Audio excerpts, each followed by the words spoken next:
Good morning, guys. Today we're going to do our lesson on inverse functions. So our learning goals for today are to find inverses of linear functions and find inverses of nonlinear functions. So first, just to review the term relation, a relation is simply a mapping of input values onto their output values, so their x with their corresponding y values. An inverse relation is when you map the output values, or the y's, back onto their original input values, which are the x's. So you'd see that a lot in geometry when you're doing transformations. So now when we use the f to the -1 that you can see right here, that's just our notation that we use to show that we're referring to the inverse, not the original function or relation in this case. So original relation, right here we have this data chart here with the values. All of our inputs are the x values, the outputs are the y values, and these are our original points, A, B, C, D, and E. So now for the relation, my original x values are now going down here. Those are my new y values, and my original y values are going to go up here in the chart, and those are going to be my new x values. Noticing that the points would now be labeled with these little -1s to show that they are the inverse of the original points. So when we talk about the graph of a function and the graph of its inverse, they should be reflections of each other over the line y equals x. So this line here, this diagonal line, is the line for y equals x. It has a y-intercept of 0 and a slope of +1. So you'll notice going up 1 over 1, up 1 over 1, and so on. So if I were to graph these two relations up here, which are functions because every input has its own output, we can then see what that would look like on the graph. So first I'm going to graph the original function, which is that first set of points. So we have -2 and +4. Then the next point on your chart up there is -1 and 2. Then we have 0, 0. Then 1 and -2, and then 2 and -4. And you can see that it does make a line. So this would be our original function right there, and I'm just going to write f of x. So now, if we're going to do the inverse function, which is the second set of points there in that table above, you have 4 and -2, 2 and -1, 0, 0, -2 and 1, -4 and 2. And you can see that, I know my line's a little crooked, it's hard to draw on here, but now you'll notice that if I were to fold my paper over this diagonal line here, this y equals x, you would notice that the inverse function and the regular function, the original, would fold on top of each other. So if I folded my paper, this red part down here would fold on top of the blue, and then this blue would fold on top of the red, or vice versa. So you can see that they were reflections of each other. So imagine if this purple line here is like a mirror, and if this is looking into the mirror, that's going to be the reflection. Okay. So now on the second page here, it just says find the inverse of the relation. So all you have to do if you're finding the inverse is simply recopy your data table, switching your x's and your y's. So those x's are going to just become your y's, and then your y's are going to become your x's. Same thing for the second one here. So that the original x values are going to become the new y values, and then those y values are going to become my x values. Now, just as a little review back from Algebra 1, if you want to just identify whether these sets of data are functions. So remember, the rule for a relation being a function is that every input has to have its own output, or can only have one output. So each of these inputs each have their own output. So this original set here would be a function. And then when you do the inverse, each of your inputs only have the one output. So that inverse would also be a function in this example. Number two, this set of data, again, each input only has one output. So this would be a function. However, when you do the inverse, this would not be a function, because if you look here, if you input a 1, you're getting a -1. If you input a 1, you're getting a +1. You can't plug the same number in and get two different answers in this situation. So that would not be. So to find an inverse function, interchange the x and y and then solve for y in terms of x.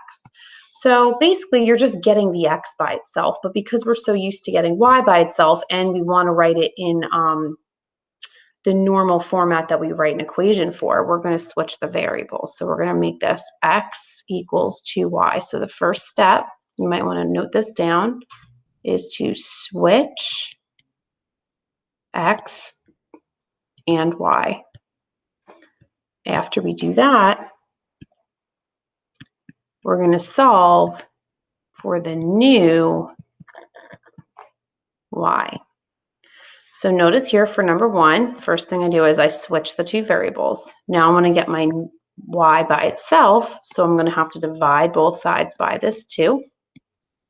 So y equals x over 2, which of course can be written as 1/2 x. So now if we're going to do number 2, again, we're going to switch the x and the y. And now we want to get this y here by itself. So I'm going to add my 4 to both sides. So this is x plus 4 equals 5y. Divide everything by that 5. And then I would have y equals 1/5 x, or you could just leave it as x over 5, plus 4/5. And that would be my inverse equation there. Okay, moving down to the next two examples. And at any point, feel free to pause the video, try getting the inverse yourself, and then turning it back on to see if you did it correctly. That's always a good way to kind of see how you're doing on these things. So I'm switching my x and my y. Now I'm getting the new y by itself. So subtracting that 3. So I have x minus 3 equals 1/2 y. Then to get the y alone, I'm going to multiply both sides by that 2. So I have 2 times x minus 3 equals y. And of course, if you distribute out that 2, you would get 2x minus 6.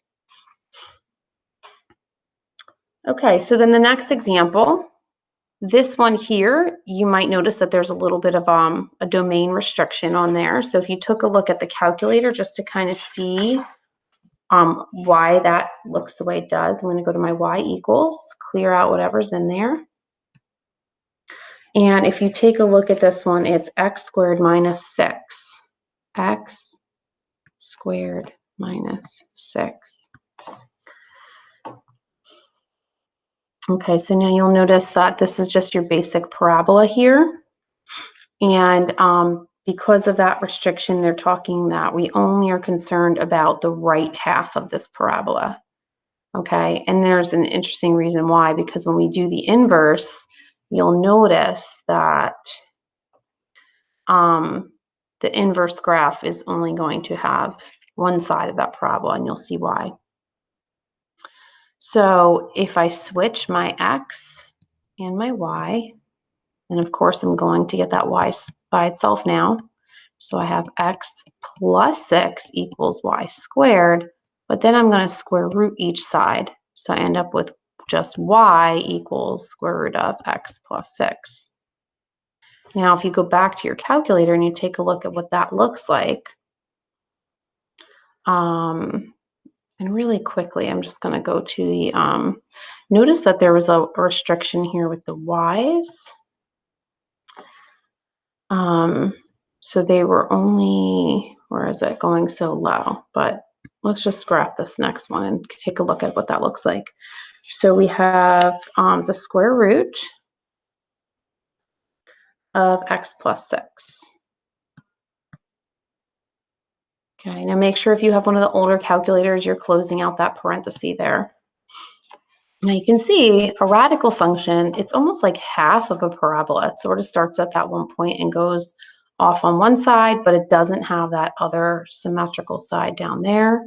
So that's why. Now if you go to your chart and you notice that if you scroll up to where it says -7, you'll get an error message and you'll continue to get that error message from that point on. So that would mean that our x value has to be greater than or equal to -6. So why did we have to have that domain there? So if you think about it, if I plug a -6 in for my x, right? -6 plus 6 is 0, and I can take the square root of 0 and get 0. Any number that's greater than -6, like -5, -4, -3, and so forth, would give me a positive answer inside my radical, which of course I could then solve. However, if you have anything less than -6, like -7 or 8 or so on, you would get a negative number inside that radical, which would give you an imaginary solution. So that's why we have that restriction there. All right, so let's try look at the next two. So switching my x and my y. Then we're going to solve for this y here. So subtracting 8. X minus 8 equals the square root of y. Now the opposite of square rooting something is squaring it. So I'm going to square both sides here. So now I can have y equals x minus 8 squared as my solution. Or if you wanted to work that all the way out, or if it was a multiple choice question and nothing was in that vertex form or anything, you didn't have to work it out. You would just have to make sure that you FOIL that or use the pattern. So x squared minus 8x plus 64, which would leave you with x squared minus 16x plus 64. Like that. Okay, then our final example, remember f of x is really y, so when we switch our variables, we're going to have x equals 9/4 y squared plus 7. So now we want to get this y by itself here. So again, subtracting the 7 first. So I have x minus 7 equals 9/4 y squared. We want to get rid of that 9/4 by multiplying by the reciprocal there. So now I have y squared equals 4/9 times x minus 7. Now, you might be tempted to distribute the 4/9 here, but I would advise you against that because it's going to be easier to square root when it's separate. So when you square root these two things, right, if you remember the square root properties that we talked about already, you can separate your factors into their own radicals like that. The reason we want to do that is because the radical or square root of 4/9 works out to just 2/3 because 4 and 9 are perfect squares. And then you would just take that part out, but you would leave that x minus 7 in, and that would be your answer. Now, again, you might need a domain here anytime you have a radical because you don't want to get an imaginary solution.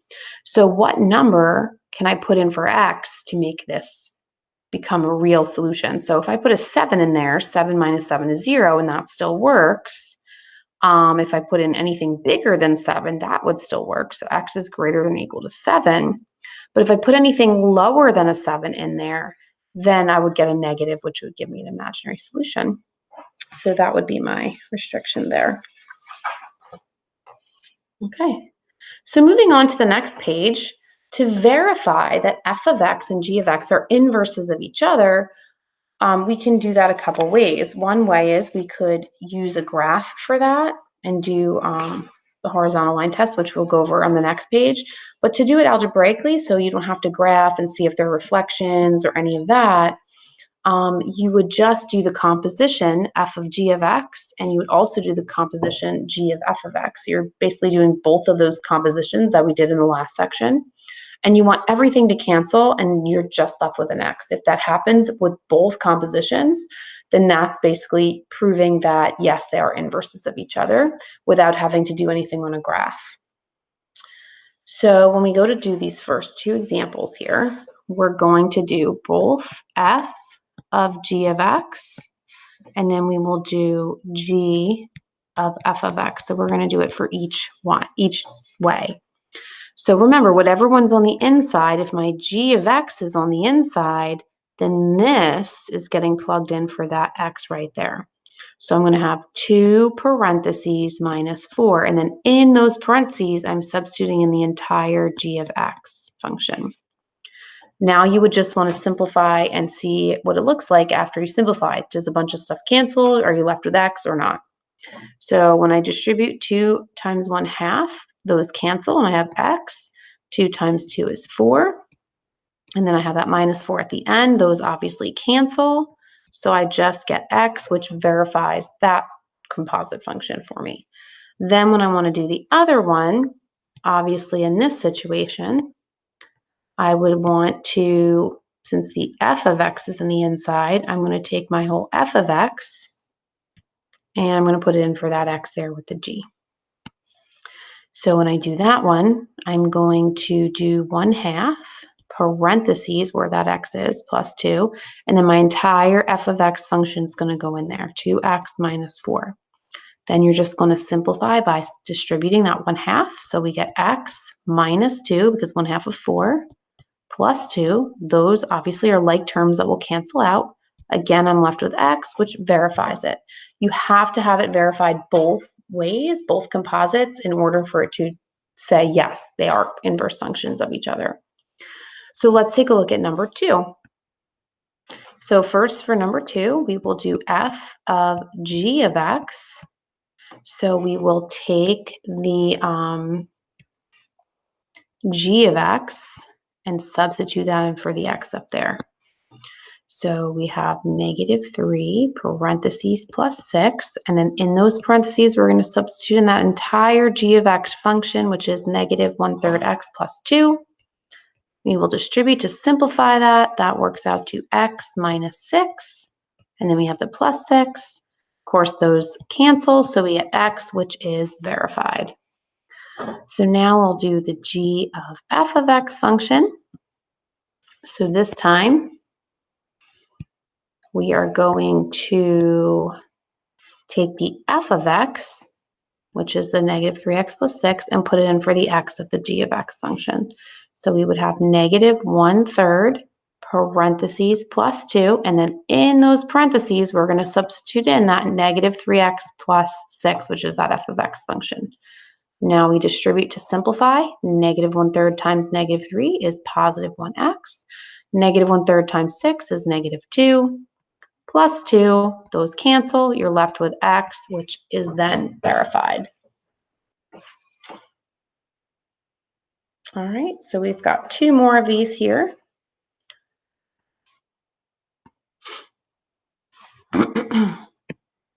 Okay, so for the first one, I will do f of g of x.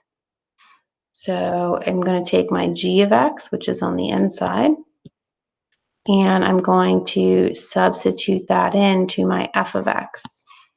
So I will have 3 parentheses minus 1, and then in the parentheses, I'm going to put in the 1/3 x plus 1/3. Distribute the 3 to both of the 1/3, you get x plus 1, and then we also have the minus 1 there at the end. That cancels, so we get x, which is verified. Okay, now when we do the other composition, g of f of x. So this time we're taking the f of x and putting that in for the x. So we're going to have 1/3 parentheses plus 1/3. Substituting in the 3x minus 1. We get x minus 1/3, and then we still have that plus 1/3. So our 1/3s will cancel, and we're left with x, which that verifies that one as well. Okay, so finally, last one here, we have f of g of x.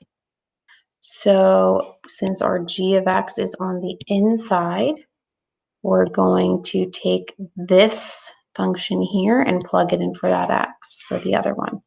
So -2/3 parentheses plus 6. -3/2x plus 9 is going to get substituted in. Now we multiply those two fractions together. They, of course, cancel. Then negative 2/3 times 9 is negative 6. Then we have the plus 6, which will cancel, and that one is verified. And then we have to make sure that the other composition also verifies it as well. So we're taking that negative 2/3 x plus 6 and plugging it in for x. So negative 3/2 parentheses plus 9, putting in the negative 2/3 x plus 6. When you multiply those two fractions, they cancel. Negative 2/3 times 6 is negative 9. Then you got the plus 9, which of course cancels. And again, those two are verified as inverse functions. Okay, so another way to verify if something is an inverse function or not is by doing the horizontal line test. So basically there's three ways. The first way is to graph the original, graph the inverse, and see if there are reflections over the y equals x line.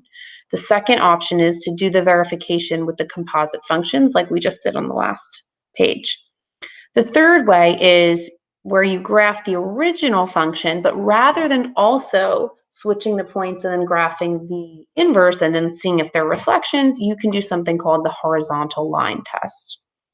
So first thing you would do is sketch your function, and then you would just see if there's anywhere you can draw a horizontal line through that function and it goes through more than once. If there's any place that you can draw a horizontal line through that original function and it goes through more than once, then that tells you your inverse will not be a function. If every place you draw a horizontal line, it only goes through once, then the inverse will be a function. So how we will do that, we will sketch the function. Now you can do this by getting points off your graphing calculator, or since it's a basic linear function here, I'm just going to use my y equals mx plus b. So I know that my y-intercept will be positive 1. And I know my slope here is negative 2/1. So down 2 to the right 1, down 2 to the right 1, down 2 to the right 1, or up 2 left. And then that way I can kind of just get my original down pretty well. Okay, so we know that that one is a function, right? Now, if I want to do this horizontal line test, basically, is there anywhere I can draw a horizontal line in this graph and it goes through more than once? As you can see, no, there's not. No matter where I draw this horizontal line through the graph, it will only go through once. So yes, the inverse is a function. Okay? So let's try the next one. So this one is going to be a quadratic. Now you can make your own little table of values by plugging in. You can use your calculator, whatever you'd like to do. So if you were going to put this in your calculator, for example, it might be easiest to do that. You're going to type in your 2x squared minus 2. You can see that it will graph a parabola because it is a quadratic function. So if you want to get some points off of your table, then you can simply just go to your table, scroll up or down as needed to get some points that will actually fit on the graph that's provided for you. And you can kind of go from there, right? So I'm going to plot negative 2 and 6. Then I'm going to do negative 1 and 0. 0 and negative 2. 1, 0, and then 2, 6. And then you can kind of see that parabola start to form. It looks like that, right? Okay, so now let's check it to see if this function, this quadratic function, is the inverse of this function. If we switched x and y and solved it for the new y and everything, would that also be a function? Well, if I put a horizontal line through the vertex, it's only going to go through once, right? So you'd think, okay, then that's going to be a function.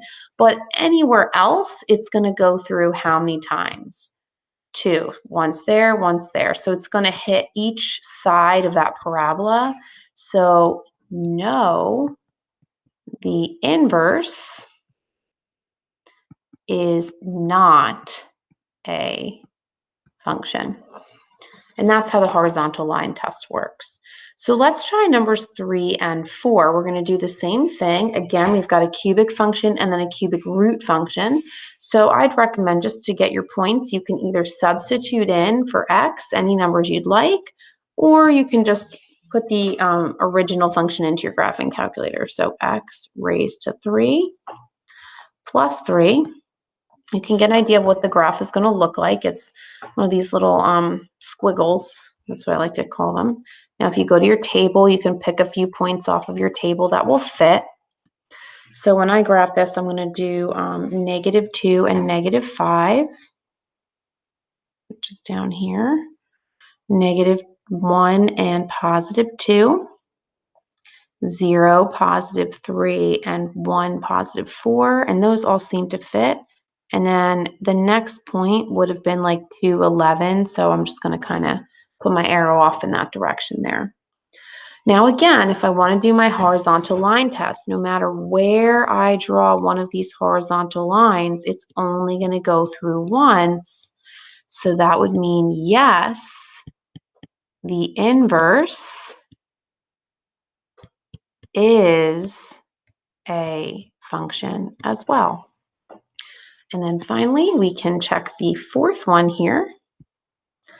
So if I go to my calculator, this time I'm going to type in cubic root. So if you're not sure where that is, if you go to your math menu on a TI calculator, usually it's option number 4. And then inside, I'm just going to write x. Now make sure you arrow out of there before you do your +2, or close your parenthesis if you have one of the older models that has the parenthesis in there. Now, when you graph that, it's also one of these kind of little squiggle graphs. However, instead of angling up and downward, it kind of goes side to side. So again, you can still go to your table of values to get some numbers that you could plot, see whatever fits on your graph. Obviously, go for the easiest points, right? So I'm going to go to -1 and +1, then 0, 2, and 1, 3, and everything else after that's kind of a decimal, so like 2 and 3.2, maybe be like that. And then over here, they were very small numbers, so it's kind of going to go like that. And you can always go back and check it out. Now again, if I'm drawing horizontal lines, they're only going through once. It's a little tricky to see, as it looks like the graph's kind of leveling out, but it never actually levels out to a flat line. So it wouldn't go through more than once. So again, yes, the inverse is a function. And that's how you check to see if the inverse will be a function using the horizontal line test. So on the next page, we're going to go back to what we had mentioned in the very beginning of the notes today, and that is to basically do the two graphs and see if they're reflections. And that's the other way to check to see if a graph and its inverse, or sorry, if the inverse function is indeed also a function comparatively. They should be reflections of each other over the line y = x. So the first thing I'm going to do before I sketch, I like to do this out of order, I guess. I like to put the y = x line on there first. So remember, if you're starting at the origin, it's just the slope of 1. So you're going up 1 over 1, up 1 over 1. So that kind of helps me to like make that line. And I don't have a ruler on here, so doing my best there. So that's your y = x line. All right, so now to graph the original function, you want to get the points whichever way you'd like. Now, this is a linear function. So, I mean, you could probably easily graph that without the table of values anyway, but if not, you're just going to substitute these numbers in for x and get the y value. You can also put it in the calculator and look up the numbers of your chart, depending on how difficult the original is. So here, if I have -2 times -1, that's +2 plus 1 is 3. If I substitute a 0, I'm going to get a 1. If I substitute a 1 there, I'm going to get a -1. And if I substitute a 2, I'm going to get a -3. And then, of course, I would plot those on my graph. So -1 and +3, 0, 1, 1, -1, and 2, -3. And I'm just going to draw that line as best I can. And that is f of x. Okay, so now for my inverse, you don't even have to go through all that trouble of switching x and y and rewriting it, because all you need to do is switch your points. So all those y values we just figured out are now my x values, and all the original x values are now my y values, and then we're just going to plot them. So 3 and -1, 1, 0, -1, +1, and then -3, +2. And if they are inverses of each other, you would see that they will be reflections over that line, y equals x. All right, so we're gonna do the same thing for the next two. They're just not gonna be linear functions. So we're gonna just see how that looks when they're not linear. So now this time they didn't even give us what the equation of the function looks like. They just gave us the table, which is totally fine. So again, I like to start out by drawing that line of reflection first. All right. So that is my y equals x. Okay.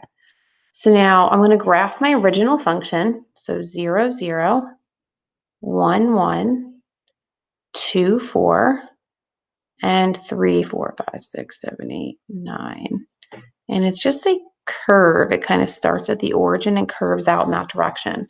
Now, when I want to do my inverse, I'm simply just going to recopy this chart, but inverse or switch my x and my y values. Then I will plot those. So I have 0, 0, and 1, 1 again. But then I go to 4, 2, and then 5, 6, 7, 8, 9, 3. And you can see that one curves out that way.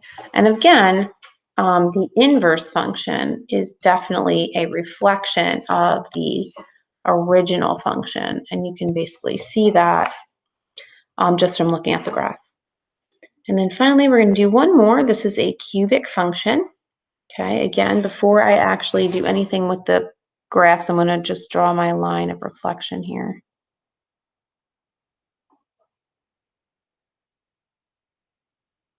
Which is that equation y equals x. Okay, so now, again, you can get these numbers here from your calculator, or you can just substitute them in for x. So like -1 cubed would be -1, +2 is 1, 0 cubed is 0, +2 is 2, 1 cubed is 1, +2 is 3, 2 cubed is 8, +2 is 10. You can use your calculator if you need to. Then the inverse function, the y's are now going to become those x values. And my original x values will become my y values. So you don't even have to really do too much for that.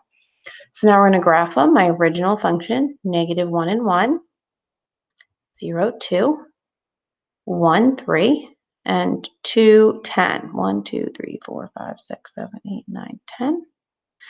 And if you were not sure like of what the end behavior is going to look like, you could definitely put that into your calculator, which I would recommend. Don't think that that's necessarily a line, because cubic functions can be a little tricky if you don't have too many points on there.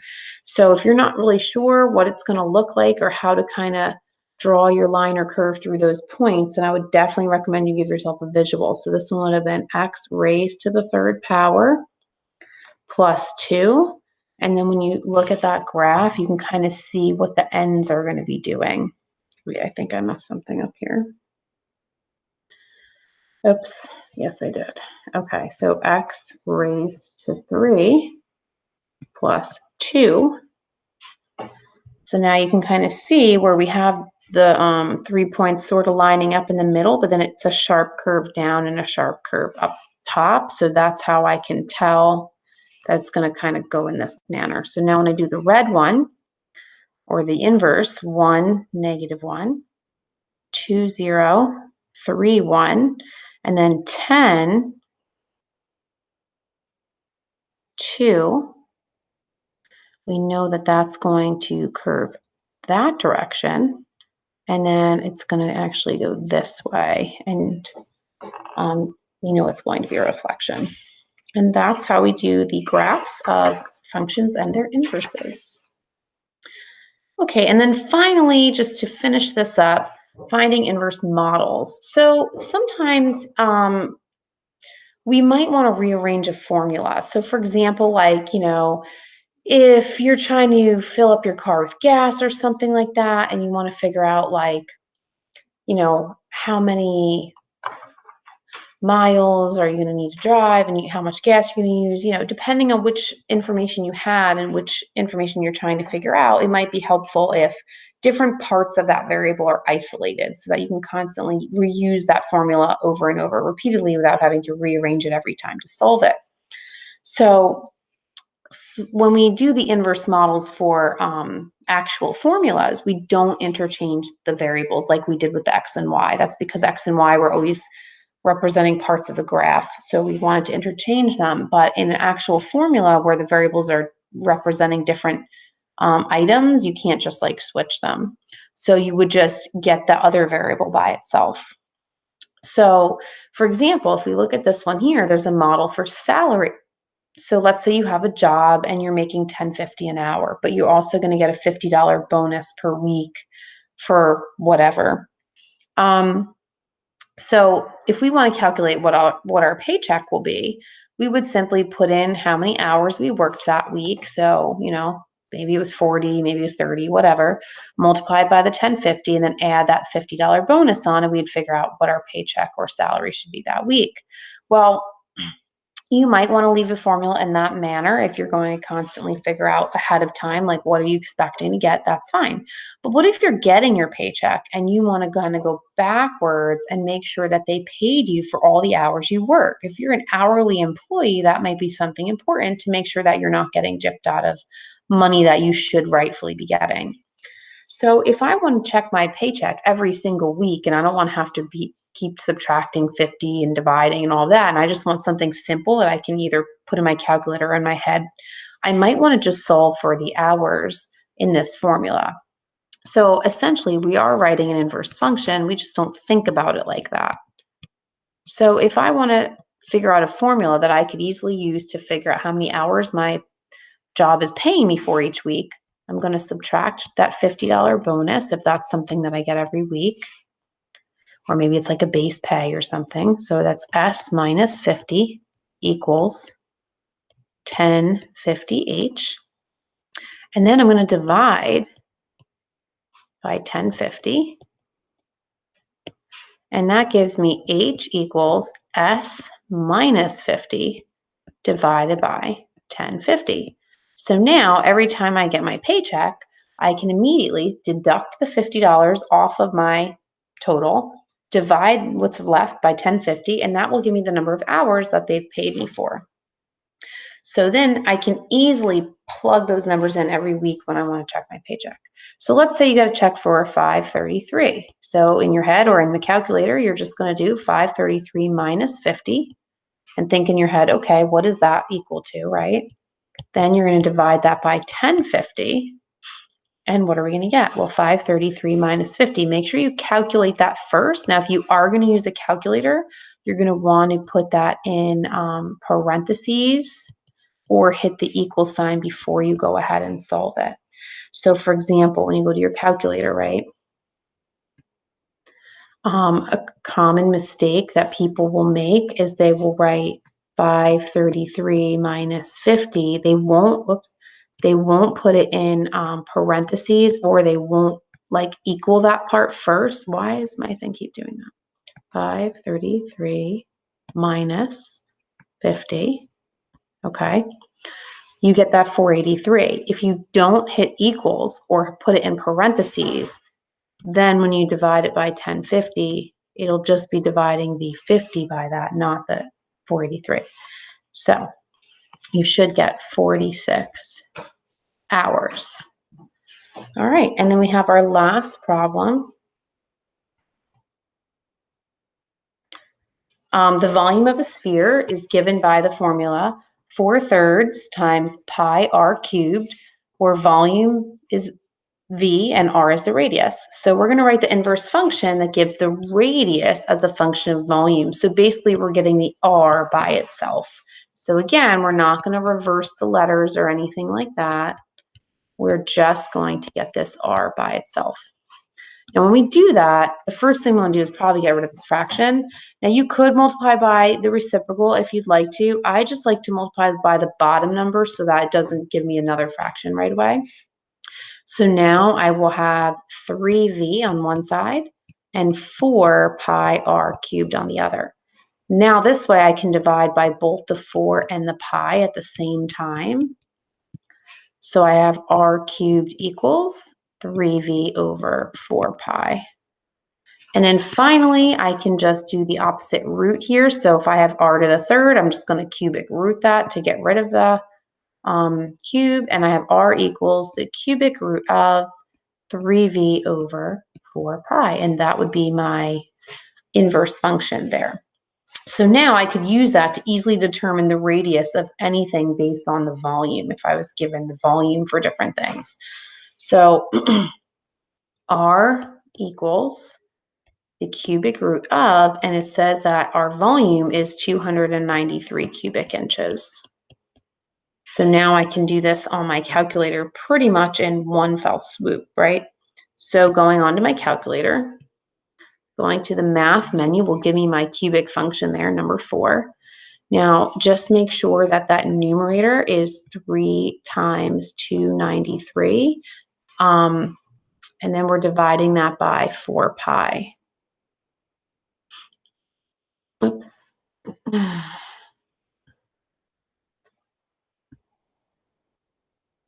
And I have a newer calculator, so I can just solve it like that. If you have one of those older calculators where when you do your cubic root, sometimes like it doesn't make the whole thing, it doesn't show like a box like that. It just puts a parenthesis there. That's like an additional parenthesis that older calculator people have to use to show what's inside the radical. And since all of this is in the radical, you're still going to have to do the same parentheses around the 3 times 293. Then you're still going to have to do your 4 pi, and then you're going to have to close that original parenthesis just to tell the calculator, yes, that's what was inside of my radical. Now, obviously, if you have one of the newer models, you don't need those extra steps. It's only ones that put that parenthesis up in there in the beginning. So it's 4.12. 4.12, and this would be in inches. Okay, so I hope that that helped you guys out with learning about inverse functions, the different ways to check to see if things are inverse functions and how to use them. And I will see you next time. Thank you.